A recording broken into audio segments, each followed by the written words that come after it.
నమస్తే, welcome to QTV media. ఈరోజు ఏదైతే వైసీపీకి సంబంధించి రాష్ట్ర వ్యాప్తంగా కూడా యువత పోరుబాటుకైతే శ్రీకారం చుట్టారో, అయితే గతంలో కూడా యువత పోరుబాటుతో అనేక విధాలుగా నిరసన చూపించారు. అయితే ఏవైతే కూటమి ప్రభుత్వం ప్రస్తుతం ఇచ్చినటువంటి సూపర్ 6 హామీలు ఉన్నాయి, ఈ సూపర్ 6 హామీల్లో ఏవి కూడా నెరవేర్చడం లేదని చెప్పి అసహనంతోనే ఈ యువత పోరుబాటుకైతే చేస్తున్నామని చెప్తున్నారు. అయితే అసలు ఈ రోజు యువత పోరుబాటుకు గల కారణాలేంటి? ప్రస్తుతం మనతో పాటు శ్రీకాకుళం జిల్లాకి సంబంధించిన వాళ్ళందరూ కూడా ఉన్నారు. అదేవిధంగా వైసీపీ యువజన విభాగం ఆధ్వర్యంలో అయితే ఈ కార్యక్రమం జరుగుతుంది. మొదటగా వైసీపీ యువజన విభాగ ఆధ్వర్యానికి సంబంధించినటువంటి స్వరూప్ గారు ఉన్నారు. ఆయనతో ఒకసారి మాట్లాడదాం. స్వరూప్ గారు, చెప్పండి, అసలు గతంలో కూడా ఒక 2-3 నెలల ముందు కూడా మీరు యువత పోరుబాటుతో ఒక కార్యక్రమం చేశారు, మళ్ళీ ఈ రోజు చేస్తున్నారు.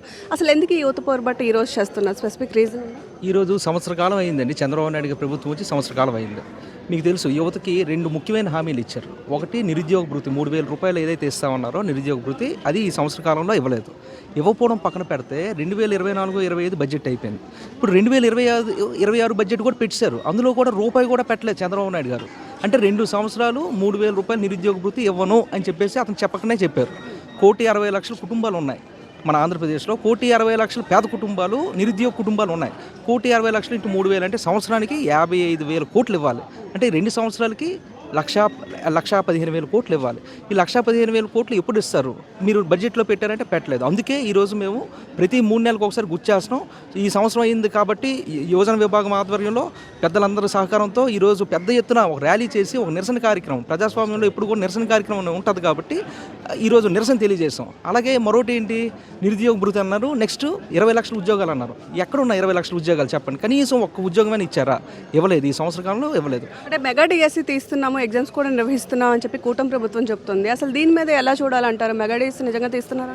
మెగా డిఎస్సి అనేది మా టైంలో జగన్మోహన్ రెడ్డి గారు దిగిపోతున్నప్పుడు ఒక 4 నెలల ముందు మేము ఏదైతే నోటిఫికేషన్ ఇచ్చామో అదే నోటిఫికేషన్ ఈరోజు కంటిన్యూస్ ప్రాసెస్.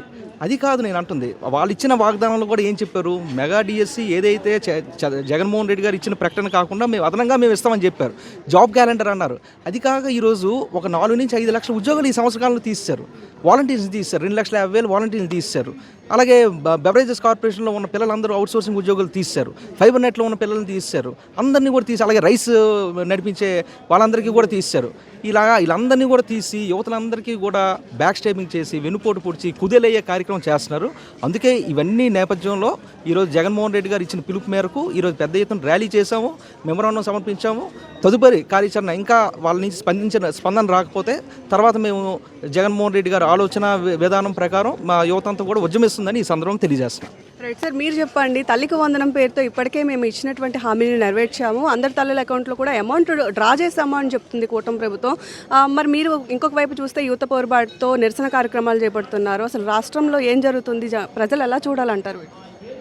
కూటమి ప్రభుత్వం సంవత్సరం కాలం పూర్తయిన తర్వాత కింద మీద పడి అమలు చేసిన ఒక ఏకైక పథకం తల్లికి వందనం.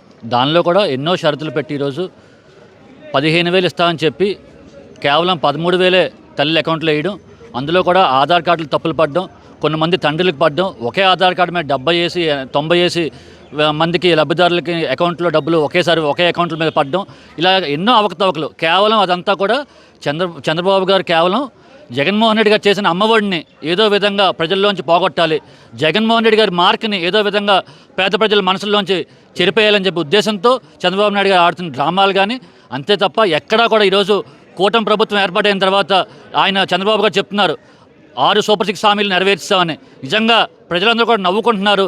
ఇంత వెన్నుపోటుదారుడు, ఇంత అబద్ధాలు చెప్పి మరి ఈ విధంగా మభ్యపెడుతూ, ప్రజలను మభ్యపెడుతూ అధికారంలో మళ్ళీ వస్తున్న చంద్రబాబుకి ఈరోజు యువత పోరుతో ఈరోజు శ్రీకాకుళం జిల్లా యావత్తు కూడా ఏకమై ఈరోజు యువకులందరూ కూడా భారీ సంఖ్యలో పాల్గొని ఈరోజు జడ్పీ దగ్గర మెమరాండం ఇవ్వడం, ఈరోజు ఇంత ఘనంగా ఈ కార్యక్రమం జరగడం కేవలం అది కూటమి ఏడాది పాలన మీద తిరుగుబాటు అని చెప్పి తెలియజేస్తున్నాను. సార్, మీరు చెప్పండి. యువత పోరుబాటుతో చేస్తున్నారు. అయితే ఇప్పటికే మెగా డిఎస్సీలో 10,000 ఉద్యోగాలు ఇస్తున్నాము. అదేవిధంగా కూటమి ప్రభుత్వం 1 ఇయర్ అధికారం చేపట్టినప్పటికీ ఇచ్చిన హామీల్లో సరాసరి కొన్ని హామీలు కూడా మేము నిర్వర్తించామని చెప్పి కూటమి ప్రభుత్వానికి సంబంధించినటువంటి అభ్యర్థులు చెప్తున్న పరిస్థితి. అసలు ఏం చెప్తారు? మీరు చెప్పగలరా హామీలు ఏంటని నెరవేర్చారని? ఓ పక్కలే మెగా డిఎస్సి అంటున్నారు కదా, ఎగ్జామినేషన్ కండక్ట్ చేయడం వేరు, పోస్టులు తీయడం వేరు. అవునా కదా? ఎగ్జామినేషన్ అన్నది కండక్ట్ చేయడం వేరు, పోస్టులు తీయడం వేరు. చాలా డిఎస్సీలు గతంలో జగన్మోహన్ రెడ్డి గారు తీస్తారు, 98 డిఎస్సితో సహా. He has been done his work. ఇవాళ కేవలం యువత వేసినటువంటి ఓట్లతోనే ఇవాళ తెలుగుదేశం పార్టీ అధికారంలోకి వచ్చింది. ఏమి ఉద్యోగాలు లేవని చెప్పేసి మీరు ప్రచారం చేసుకున్నారు. సరే, ఉద్యోగాలు లేవు, మీరు ప్రచారం చేసుకున్నారు, అధికారంలోకి వచ్చారు. 20 లక్షల ఉద్యోగాలు ఇస్తామన్నారు, ఇచ్చారా? లేని ఎడల మేమేంటంటే నిరుద్యోగ వృత్తి 3,000 రూపాయలు ఇస్తామన్నారు, ఇచ్చారా? విద్యా దీవెన కానీ, వసతి దీవెన కానీ, విదేశీ విద్య కానీ, ఇవేమన్నా సరే మీరు సమర్థవంతంగా అమలు చేస్తున్నారా?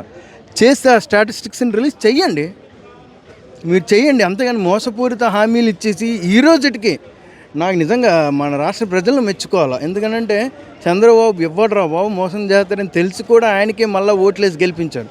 సో ఇవాళ 20 లక్షల ఉద్యోగాలు నువ్వు ఇవ్వలేని పక్షం నిరుద్యోగ వృత్తి ఇమ్మనమని రాష్ట్ర వ్యాప్తంగా యువతలు అందరూ కూడా ఇవాళ రోడ్డు ఎక్కారు. మీరు చూస్తే రాష్ట్రం మొత్తం మీద జరిగింది ఇది.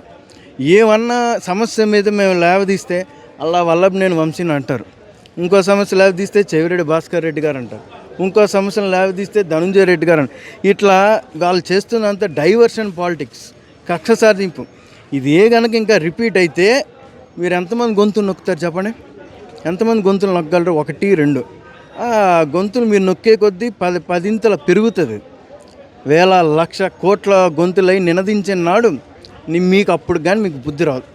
కనుక ఇది ఒక హెచ్చరికంగా మీరు భావించి ఇప్పటికన్నా మీరు మేల్కొని ఈ రాష్ట్రంలో ఉండేటువంటి నిరుద్యోగ యువత అందరికీ కూడా మీరు ఏదైతే హామీ ఇచ్చారో ఆ హామీని నెరవేర్చండి.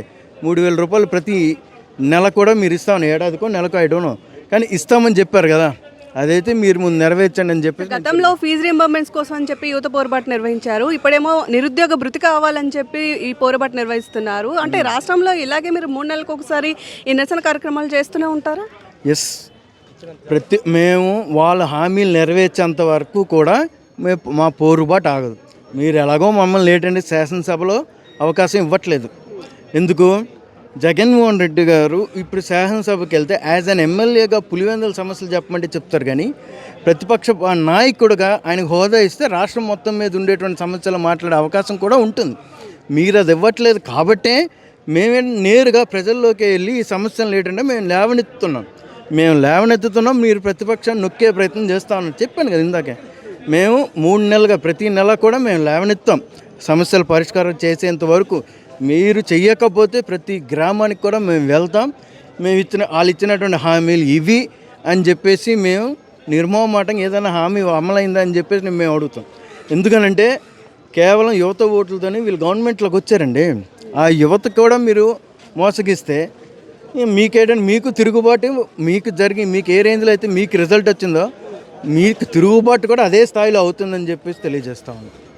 ప్రస్తుతం మనతో పాటు మాజీ ఎమ్మెల్యే రెడ్డి శాంత్ ఉన్నారు, వైసీపీకి సంబంధించి. ఆవిడతో కూడా ఒకసారి మాట్లాడే ప్రయత్నం చేద్దాం. మేడం చెప్పండి, అసలు యువత పోరుకి నిజంగానే యువత సపోర్ట్ చేస్తుంది అంటారా? అసలు మీరు ఈ నిరసన కార్యక్రమం చేయవలసినటువంటి ఆవశ్యకత ఈ రోజు రాష్ట్రంలో ఉంది అంటారు? ఇప్పుడు సంవత్సరం అయింది కూటమి ప్రభుత్వం వచ్చే ముందు ఏమని హామీ వాగ్దానాలు ఇచ్చారు? తప్పకుండా యువతకు మేము చాలా ఆదరిస్తాము, అభిమానిస్తాము. మరి అప్పుడు జగనన్న గారి టైంలో చూస్తే 2019 నుంచి 24 వరకు ఎన్ని వాలంటీర్ ఉద్యోగాలు కానీ సచివాలయ ఉద్యోగాలు కానీ ఒక రెవల్యూషనరీ తెచ్చారు, ఒక సంచలనాత్మకమైన విప్లవాత్మకమైన నిర్ణయాన్ని తీసుకొని వచ్చి యువతకు బలపరిచారు.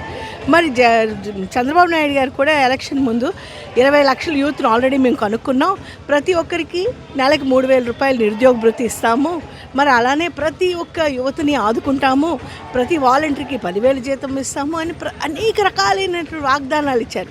ఇప్పుడు అయిపోయి 12 నెలలు అయిపోయి, సంవత్సరం అయిపోయింది. వాళ్ళు సంబరాలు చేసుకుంటున్నామే కానీ గొప్పలకు పోతున్నారు, కానీ యువత అనేది ఈరోజు రోడ్డున పడింది. మరి అలానే విద్యా వ్యవస్థ చూసుకోండి, ఫీజు రీఎంబర్స్మెంట్ పథకం అనేది పూర్తి నిర్వీర్యం చేశారు.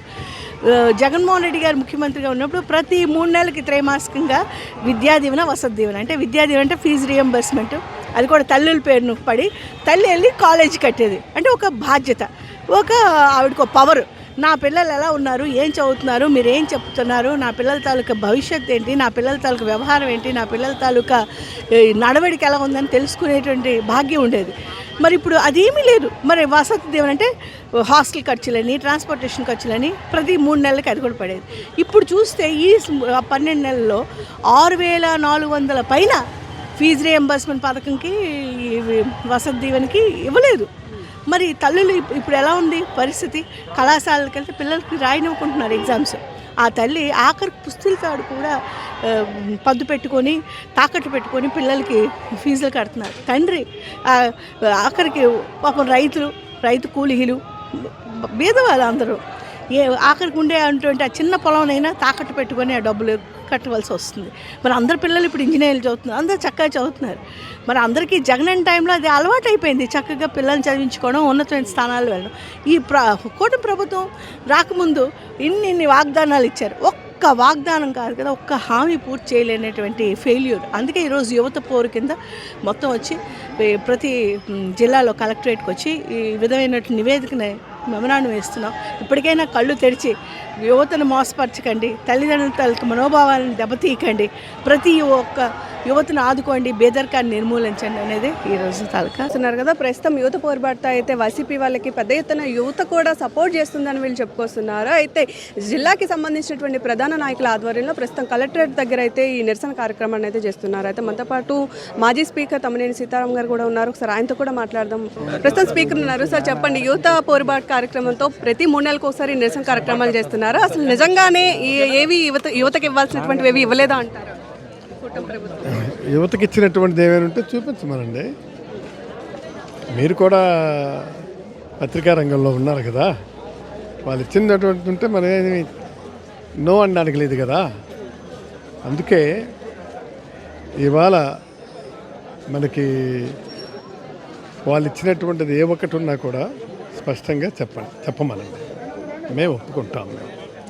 అంతేకాకుండా మీరు ఇక్కడ ఒకటి గమనించాలా, యువతకి ఇస్తున్నటువంటివి ఎన్నికల్లో మొన్న వాగ్దానం ఇచ్చారు.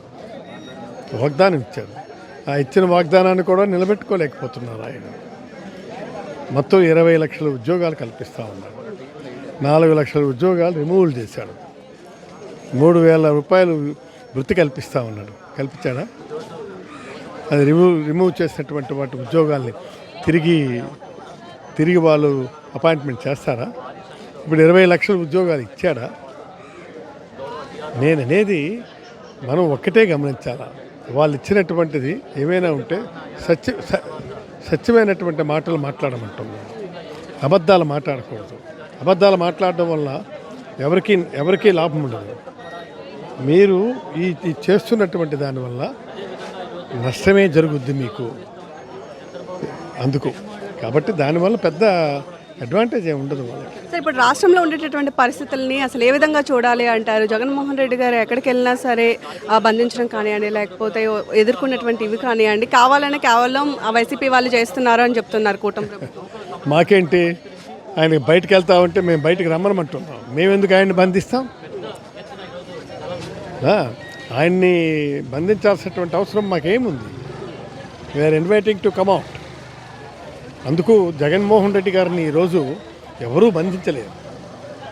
నేను అన్నది, వాళ్ళు బంధిస్తే పోలీసులు పెట్టి హౌస్ అరెస్టులు చేసే పద్ధతి, నేచరు వాళ్ళది. ఇవాళ ఏముందని? It's not correct. Sir, Yogandhra పేరుతో నిన్ననే విశాఖపట్నంలో ఒక పెద్ద కార్యక్రమాన్ని కూడా కూటమి ప్రభుత్వం ఆధ్వర్యంలో నిర్వహించారు. దీనికి ప్రధాని మోడీ కూడా అధ్యక్షత వహించి వచ్చారు. అంతేకాకుండా గ్రాండ్ సక్సెస్ అయింది అంటున్నారు. అసలు 300 కోట్లతో ఈ కార్యక్రమాన్ని చేపట్టారు. దీన్ని ఎలా చూడాలి? అది మీరు ఒకసారి గమనించండి, మీరే ఆలోచించండి. 300 కోట్లు అది అవుతుంది అనుకుంటే okay, we all have been accepted it. అది ఎక్కడవుతుంది? అది 300 కోట్ల ఏమిటండి అన్యాయం? మేము ఇక్కడ రాజధాని పెడతామనుకునేటప్పుడు సుమారు 400 కోట్లు ఖర్చు పెట్టి చేశాం. మీకు 300 కోట్లు మీకు ఇది చేసినారంటే, యోగాదానికి చేసినారంటే ఏమిటండి అది? కనీసం అది 50 కోట్లైనా ఉండదు, 25 కోట్లైనా ఉండదు. నేను చెప్తున్నాను కదా, ఇవన్నీ దోపిడీ చేసుకోవడానికి చేస్తున్నటువంటి వ్యవహారం ఇది. సరే, నేననేది సక్సెస్ కాదా అన్నది వేరే విషయం. బట్ దీన్ని సరైనటువంటి పద్ధతి కాదు. దానికి దాని ప్రశ్నే కాదు ఇక్కడ. సక్సెస్ అయిందా డిఫీట్ అయిందని పక్కన పెట్టండి. బట్ ఏంటి, దీనికి 300 కోట్లు ఖర్చు అయిందా? This not correct. ప్రభుత్వం అన్నటువంటి పిచ్చ చేష్టలు చేయకూడదు. ఏది చెప్పినా పైసా అన్నటువంటిది కూడాను లెక్కకి చెప్పాలా. అప్పుడు మనము ఎవరైనా సరే హర్షిస్తాం. సో చూస్తున్నారు కదా, ప్రస్తుతం జిల్లాకి సంబంధించిన వాళ్ళందరూ కూడా ఏదైతే జగన్మోహన్ రెడ్డి ఇచ్చినటువంటి పిలుపు మేరకు యువత పోరుకు అయితే స్వీకారం చుట్టారో అయితే వచ్చారని చెప్పుకోవచ్చు ఈ నిరసన కార్యక్రమం. అంతేకాదు 3 నెలలకు ఒకసారి ఖచ్చితంగా కూటమి ప్రభుత్వం ఇచ్చినటువంటి హామీలు నెరవేర్చకపోతే ప్రతి 3 నెలలకు ఒకసారి మళ్ళీ కూటమి ప్రభుత్వానికి వారు ఇచ్చినటువంటి హామీలను గుర్తు చేస్తాము, దానికోసమే ప్రత్యేకించి యువత పోరు కార్యక్రమాలను అయితే మేము రూపు చుట్టామని చెప్తున్నారు. మరి నిజంగా వైసీపీ చేస్తున్నటువంటి యువత పోరు కార్యక్రమం మీద మీరేమంటారు? మీ అభిప్రాయాన్ని కూడా కామెంట్ రూపంలో పోస్ట్ చేశాను. నేను కీప్ వాచింగ్ అవర్ ఛానల్.